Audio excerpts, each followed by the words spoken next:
Hello, everybody. Today in math, we will learn about rows and columns and how to partition shapes. Hoy en matemáticas vamos a aprender sobre filas y columnas y cómo podemos dividir o partir esas figuras. What I will learn today. ¿Qué aprenderemos hoy? Understand the terms rows and columns and how the terms are related to horizontal rows and vertical columns. Entender los términos de filas y columnas y cómo ellos se relacionan con lo horizontal y lo vertical. Understand the meaning of partition. Entender la definición de partir, de dividir. The standards, los estándares. 2GA2. Partition a rectangle into rows and columns of same size squares and count to find the total number of them. Vamos a aprender a dividir los rectángulos entre filas y columnas del mismo tamaño de cuadrados para encontrar el total del número. Rows, filas. What are rows? ¿Qué son filas? Rows are a group going from side to side. Filas es un grupo que va de lado a lado. Like this arrow right here, como esta flecha que está aquí. So here we have a row of cookies. Aquí tenemos una fila de galletas. Chocolate chip cookies. Galletas de chocolate chip. What are rows? You will see here that there are two rows of chairs. Aquí pueden ver que hay dos filas de sillas. There are three rows of flowers. Ahora hay tres filas, ¿verdad? De flores. Why? Because these are rows and they go from side to side. Van de lado a lado, and this is called horizontal. Esto es horizontal. Okay? Because it goes from side to side. Horizontal, if you visualize something like the beach or the pool, that it's like flat, laying straight flat, you might visualize that as horizontal. Where have you seen rows before? ¿Dónde han visto filas anteriormente? Look, rows of chairs or rows of tables. Mira, que son columnas. De columnas no. Filas de asientos. Aquí tienen filas de asientos. And rows in the shelves when you go to the supermarket. See, 1 row, 2 row, 3 rows, 4 rows. Aquí hay, and 5 up here. Aquí hay 5 filas de cereal. Now let's talk about columns. Ahora vamos a hablar sobre columnas. What are columns? Columns are a group going from top to bottom. See how this arrow, they go from up and down, top to bottom? So here you have 1 column of cookies, 2 column of cookies, and 3 column of cookies. ¿Qué son columnas? Columnas son un grupo que va de arriba hacia abajo. Aquí tienen una columna de galletas, otra columna de galletas y otra columna de galletas. There are 3 columns of chairs. Now look at this picture. It has the same amount of chairs, but now we're looking at it in a column form. So you have 1 column of chair, 2 columns of chair, 3 columns of chairs. And there are 3 columns of flowers. 1 column of flower, 2 columns of flowers, and 3 columns of flowers. Now, where have you seen columns before? If you've been to DC, you've seen this structure. So all of these right here, they are called columns. Todo esto que está aquí se le llama columnas. If you have a structure at home, this is a column. It's a different column. It's a rock column, but it is a column. Here you have 1 column here and another column right there.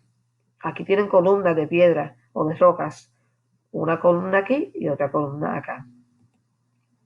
Partition, dividir. What is partition? Partition means to divide or separate into parts. Partition, partir, significa dividir o separar en partes. How can we partition a rectangle into squares? ¿Cómo nosotros podemos dividir un rectángulo en cuadrados más pequeños? We can partition a rectangle into squares by first splitting or dividing it into 3 rows. So see, row 1, row 2, and row 3. We can partition rectangles into squares by splitting it into 3 columns. Now that same square, you're going to split it up into 3 columns. Ese mismo cuadrado lo van a dividir en 3 columnas, 1, 2, and 3.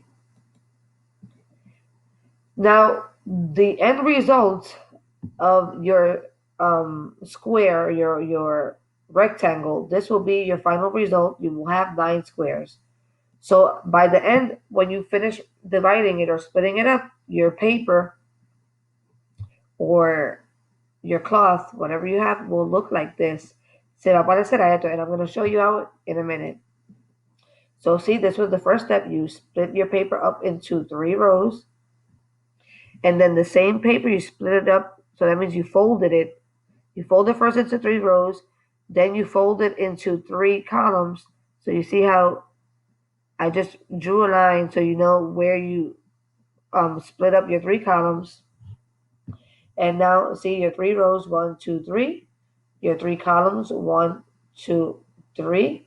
And with this you will have 1, 2, 3, 4, 5, 6, 7, 8, 9 squares. And your final product should look like this. This is what you should do at the end of your assignment. It should look something like this. Now, for your assignment, ¿verdad? Para tu tarea, van a hacer un papel similar a este. You can take any paper you want, whatever size you want. Pueden encontrar cualquier papel que tengan, cualquier tamaño, cualquier color. You're going to split your paper into rows and columns. Van a dividir su papel entre columnas y filas. It could be like this example, or you can split it into more squares. This paper was split into 9 squares, but guess what? You can split it up into more squares. Este papel fue dividido en 9 partes, pero adivinen qué, pueden dividir su papel en más partes. Then write how many rows, columns, and squares you made. Después van a escribir cuántas filas, columnas y cuadrados hicieron. Take a class picture and post it in Class Dojo. And on another paper, go ahead and write, en otro papel van a escribir, I have how many rows. En otro papel van a escribir cuántas filas tienen. I have how many columns. I have the number of columns, el número de columnas que sacaron. And I have blank squares. O sea, cuántos cuadrados tienen. So this was 9. You can do it of 9 or you can do it of more. Okay, it depends on how many squares you want to do. Please make sure, ¿verdad? Pueden ser de más cuadrados o de lo más que ustedes quieran. Asegúrese, make sure to draw your lines. So that way I can see the lines clearly. Asegúrense de dibujar las líneas para así yo poder ver las líneas claramente. And write the numbers for each square. So if you have 9 squares, write like this one. 1, 2, 3, 4, 5, 6, 7, 8, 9. Si tuvieron, let's say, 12 squares, so then it will be 1, 2, 3, 4, 5, 6, 7, 8. Como dividan el papel. But make sure you write the number of the squares on the paper. Asegúrese de escribir el número de los cuadrados en el papel. Okay, so I hope you enjoy this assignment. Have fun. I want to see those pictures and enjoy your day.